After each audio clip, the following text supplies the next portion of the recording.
ನಮಸ್ಕಾರ. ಇವತ್ತಿನ ವಿಡಿಯೋ ವಿರಾಟ್ ಕೊಹ್ಲಿ ಬೆಂಬಲಿತ ಗೋ ಡಿಜಿಟ್ ಇನ್ಶೂರೆನ್ಸ್ IPO ಮಾರುಕಟ್ಟೆಯಲ್ಲಿ ಆಗಲೇ 24% ಮೇಲೆ. ನಾನು ಡಾಕ್ಟರ್ ಭರತ್ ಚಂದ್ರ. ವಿಡಿಯೋಗಳ ಉದ್ದೇಶ ಕನ್ನಡಿಗರ ಫೈನಾನ್ಷಿಯಲ್ ಎಜುಕೇಶನ್. ನಾವು ಆಗಾಗ ಯಾವಾಗಲೂ ಹೇಳುವಂತ ವಿಚಾರ ಏನು ಅಂತಂದ್ರೆ, ಶ್ರೀಮಂತರಿಗೆ ಮತ್ತೊಂದಷ್ಟು ದುಡ್ಡು ಬರುತ್ತೆ. ಈಗಾಗಲೇ ವಿರಾಟ್ ಕೊಹ್ಲಿ ಅವರು ಈ ಕಂಪನಿಯಲ್ಲಿ ಒಂದಷ್ಟು ಸ್ಟೇಕ್ ಅನ್ನ ಪರ್ಚೇಸ್ ಮಾಡಿದ್ದಾರೆ ಮತ್ತು ಆಗಲೇ 4 ವರ್ಷದಲ್ಲಿ ಬೇಕಾದಷ್ಟು ಪ್ರಾಫಿಟ್ ಅನ್ನು ಕೂಡ ಮಾಡಿದ್ದಾರೆ.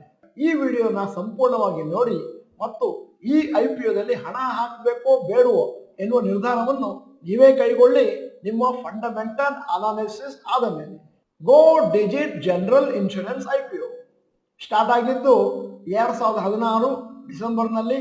Kamlesh Goyal Bangalore based company. Go Digit general ಇನ್ಶೂರೆನ್ಸ್ನವರು ಇನ್ಶೂರೆನ್ಸ್ ಕಂಪನಿ.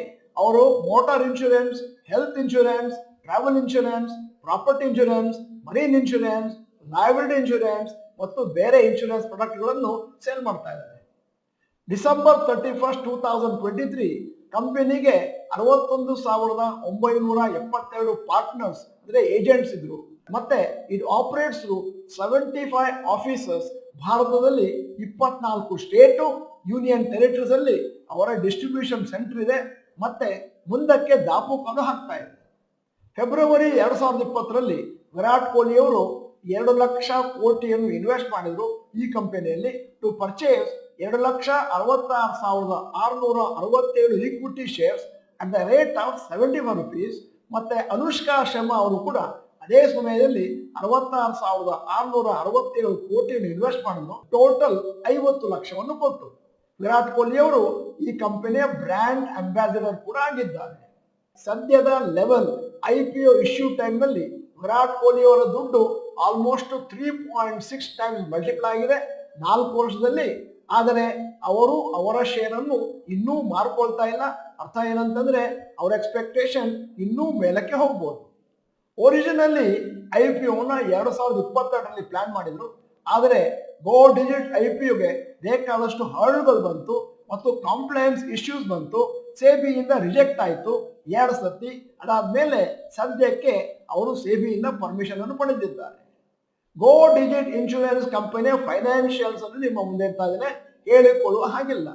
31ನೇ ತಾರೀಕು ಮಾರ್ಚ್ 2021 ಟೋಟಲ್ ರೆವಿನ್ಯೂ 3,243 ಕೋಟಿ, ಪ್ರಾಫಿಟ್ ಆಫ್ಟರ್ ಟ್ಯಾಕ್ಸ್ -123 ಕೋಟಿ. 31 ಮಾರ್ಚ್ 2022ರಲ್ಲಿ ಟೋಟಲ್ ರೆವಿನ್ಯೂ 5,267 ಕೋಟಿ, ಪ್ರಾಫಿಟ್ ಆಫ್ಟರ್ ಟ್ಯಾಕ್ಸ್ -295 ಕೋಟಿ. 31 ಮಾರ್ಚ್ 2023 ಟೋಟಲ್ ರೆವಿನ್ಯೂ 7,243 ಕೋಟಿ, ಪ್ರಾಫಿಟ್ ಆಫ್ಟರ್ ಟ್ಯಾಕ್ಸ್ 36 ಕೋಟಿ. ಕಂಪನಿಯ ಸ್ಟ್ರೆಂತ್ಸ್ ಏನು? ಯಾಕಂದ್ರೆ ಯಾವುದೇ ಒಂದು IPOನಲ್ಲಿ ಶೇರ್ ತಗೋಬೇಕಾದ್ರೂ ಕಂಪನಿಯ ಸ್ಟ್ರೆಂತ್ ಮತ್ತೆ ಅದರ ಲಯಬಿಲಿಟೀಸು ಅಥವಾ ರಿಸ್ಕ್ಗಳನ್ನು ನೋಡಲೇಬೇಕಾಗುತ್ತೆ. ಮೊದಲನೇದ್ದು, company online based insurance company. ಆದ್ದರಿಂದ ಕಸ್ಟಮರ್ಸ್ಗೆ ಈಸಿ ಪರ್ಚೇಸ್ ಮಾಡೋದು ಮತ್ತು ಆ ಪ್ರಾಡಕ್ಟ್ ಅನ್ನು ಇಟ್ಕೊಳ್ಳೋದು, ಇದು ನಾನು ಹೇಳ್ತಾ ಇರೋದು ಸ್ಟ್ರೆಂತ್. ಎರಡನೇದು, ಅವರು ಕಸ್ಟಮೈಸ್ಡ್ ಪ್ರಾಡಕ್ಟ್ಗಳನ್ನು ಅವರ ಕ್ಲೈಂಟ್ಸ್ಗೆ ಕೊಡ್ತಾ ಇದ್ದಾರೆ. ಮೂರನೇದು, ಸ್ಟ್ರೀಮ್ ಲೈನ್ ಪ್ರಾಸೆಸ್ ಮಾಡ್ತಾ ಇದ್ದಾರೆ, offers paperless solutions and introduces innovative products to automation which helps it to provide policies quicker than traditional insurance companies. Traditional insurance ಕಂಪನಿಯಲ್ಲಿ ನೀವು ಅಲ್ಲಿ ಹೋಗಬೇಕು, ಫಾರ್ಮ್ ಫಿಲ್ಅಪ್ ಮಾಡಬೇಕು, ಇಲ್ಲಿ ಏನೂ ಇಲ್ಲ, ಪೇಪರ್ಲೆಸ್. ನೀವು ಅವರಿಗೆ ಕೇವಲ ಆನ್ಲೈನ್ ಅಲ್ಲಿ ಕಾಂಟ್ಯಾಕ್ಟ್ ಮಾಡಿದ್ರೆ ನಿಮ್ಮನ್ನು ನೋಡಿ ಇನ್ಶೂರೆನ್ಸ್ ಕೊಡ್ತಾರೆ. ಇದು ಒಂದು ದೊಡ್ಡ ಸ್ಟ್ರೆಂತ್. ಈಗ ರಿಸ್ಕ್ ಏನಿದೆ? 3 ರಿಸ್ಕ್ಗಳು. ಮೊದಲನೇದಾಗಿ, ತುಂಬಾ ಕಾಂಪಿಟಿಷನ್ ಇದೆ with much larger companies of general insurance ಅಂದ್ರೆ ICICI Lombard, HDFC Ergo, SBI general insurance ಇತ್ಯಾದಿ ಇತ್ಯಾದಿ. ಎರಡನೇದು, ಗೋ ಡಿಜಿಟ್ ಜನರಲ್ ಇನ್ಶೂರೆನ್ಸ್ ಅವರಿಗೆ ಅನ್ಸರ್ಟನ್ ಫ್ಯೂಚರ್ ಇದೆ. ಯಾಕಂತಂದ್ರೆ ಇಂತಹ ಇನ್ಶೂರೆನ್ಸ್ ಮುಂದೆ ಏನಾಗುತ್ತೆ ಅಂತ ಯಾರಿಗೂ ಒಂದು ಮಾಡಲ್ ಇಲ್ಲ. ಮೂರನೇದು, ಕಂಪನಿದು operating results volatile, fluctuating profit loss figures. 2 ವರ್ಷ ಲಾಸು, 1 ವರ್ಷ ಪ್ರಾಫಿಟ್, ಮುಂದಿನ ವರ್ಷ ಪ್ರಾಫಿಟ್ ಕಂಟಿನ್ಯೂ ಆಗುತ್ತೆ ಅಂತ ಯಾರು ಕೂಡ ಹೇಳಿ ಬರೋದಿಲ್ಲ. ಈಗ ಆಬ್ಜೆಕ್ಟಿವ್ಸ್ ಅದ IPO ಅಂದ್ರೆ ಯಾವ ಉದ್ದೇಶಕ್ಕಾಗಿ IPO ಬರ್ತಾ ಇದೆ? ಮೊದಲನೇದು, ಅವರ ಎಕ್ಸಿಸ್ಟಿಂಗ್ ಬಿಸ್ನೆಸ್ ನ ಎಕ್ಸ್ಪ್ಯಾಂಡ್ ಮಾಡಲಿಕ್ಕೆ. ಎರಡನೇದು, to enjoy the benefit of listing shares on the stock exchange ಅಂದ್ರೆ ಸ್ಟಾಕ್ ಎಕ್ಸ್ಚೇಂಜ್ ಬಂದ ತಕ್ಷಣ ರೇಟು ತನ್ನಿಂದ ತಾನೇ ಮೇಲ್ಕೋಗುತ್ತೆ, ಇಶ್ಯೂ ಪ್ರೈಸ್ ಅಲ್ಲಿ ಜನ ತಗೊಳ್ತಾರೆ ಮತ್ತು ಒರಿಜಿನಲ್ಲಿ ನೀವು ಕೊಟ್ಟಂತ ಹಣ ಕಮ್ಮಿ, ನಿಮ್ಮ ಹಣ ಬೇಗ ಮಲ್ಟಿಪ್ಲೈ ಆಗುತ್ತೆ ಮತ್ತು also provide partial exit route for earlier investors. ಯಾರು ಮುಂಚೆ ಹಣ ಹಾಕಿದ್ರು ಈ ಕಂಪನಿಗೆ ಅವರಿಗೆ ಒಂದಷ್ಟು ಎಕ್ಸಿಟ್ ಕೊಡ್ಲಿಕ್ಕೆ, ಅವರ ಷೇರುಗಳನ್ನು ಡೈಲ್ಯೂಟ್ ಮಾಡಲಿಕ್ಕೆ. ಈಗ ಪಿಯರ್ ಕಂಪನೀಸ್ ವ್ಯಾಲ್ಯೂಯೇಷನ್ ಇದು ನೋಡಿದ್ರೆ ನಿಮಗೆ ತಗೊಳ್ಬೇಕೋ ಬೇಡ ಅಂತ ಗೊತ್ತಾಗುತ್ತೆ. ICICI Lombard P ratio 43, Star Health 37, New India Assurance P ratio 39, Go Digit insurance at the time of issue price 663, ಬಹಳ ಜಾಸ್ತಿ ಆಯ್ತು.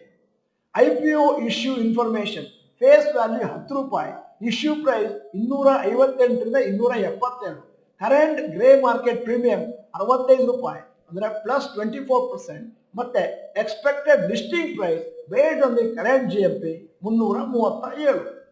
IPO issue information total IPO size 2615 crore, fresh issue 1125 crore ಮತ್ತು ಉಳಿದದ್ದೆಲ್ಲ sale of shares by existing promoters and investors, ಅಂದ್ರೆ ಅದಕ್ಕೆ offer for sale ಅಂತ ಕರೀತಾರೆ, 1490 ಕೋಟಿ.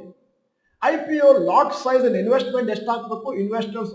ಮಿನಿಮಮ್ 1 ಲಾಟಿಗೆ ಅಪ್ಲಿಕೇಶನ್, ಶೇರ್ಸ್ 55, ಅಮೌಂಟ್ 14,960 ರೂಪಾಯಿ ಕಳಿಸ್ಬೇಕಾಗುತ್ತೆ. Maximum retail investors lots 13 lot purchase ಮಾಡಬಹುದು, ಶೇರ್ಸ್ 715, ಅಮೌಂಟ್ 1,94,480 ರೂಪಾಯಿ ಆಗುತ್ತೆ.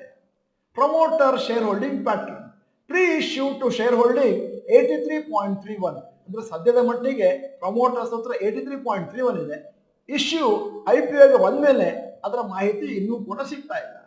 IPO quota qualified institutional buyers 75%, ಅಂತಂದ್ರೆ ಒಂದಷ್ಟು ಇನ್ಸ್ಟಿಟ್ಯೂಷನ್ಸ್ ಬೈ ಮಾಡ್ತಾರೆ, ಅಂದರೆ ಅವರಿಗೆ ರಿಸ್ಕ್ ತೆಗೆದುಕೊಳ್ಳುವ ಕೆಪಾಸಿಟಿ ಇದೆ, ರಿಸರ್ಚ್ ಮಾಡೋ ಕೆಪಾಸಿಟಿ ಇದೆ. ರಿಟೇಲ್ ಇನ್ವೆಸ್ಟರ್ಸ್ಗೆ ಕೇವಲ 10% ಕೊಟ್ಟಿದ್ದಾರೆ, ನಾರ್ಮಲ್ ಆಗಿ 25ರಿಂದ 35% ಕೊಡ್ತಾ ಇದ್ರು. ಯಾಕೆ ಇದನ್ನ ಕಮ್ಮಿ ಮಾಡಿದ್ದಾರೆ ಅಂತಂದ್ರೆ ಕಂಪನಿ ಸ್ಟೇಬಲ್ ಆಗಿಲ್ಲ ಮತ್ತು high net worth individuals non institution investors 15% ಅನ್ನು ಮೀಸಲಾಗಿಟ್ಟಿದ್ದಾರೆ.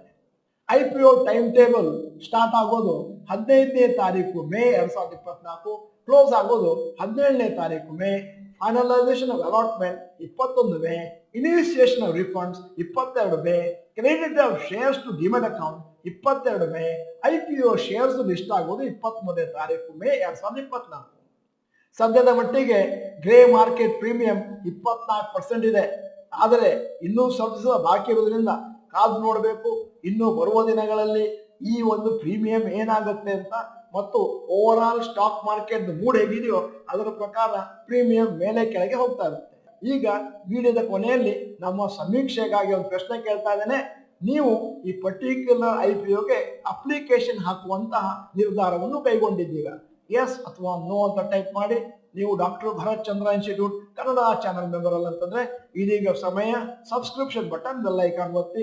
ವಿಡಿಯೋ ಚೆನ್ನಾಗಿದ್ರೆ ಲೈಕ್ ಬಟನ್ ಒತ್ತುವುದನ್ನು ಮರಿಬೇಡಿ. ವಿಡಿಯೋನ ನಿಮ್ಮ ಎಲ್ಲಾ ಸ್ನೇಹಿತರಿಗೂ ಫಾರ್ವರ್ಡ್ ಮಾಡಿ. ವಿಡಿಯೋನ ಸಂಪೂರ್ಣವಾಗಿ ನೋಡಿದ್ದಕ್ಕೆ ಧನ್ಯವಾದಗಳು. ನಮಸ್ಕಾರ.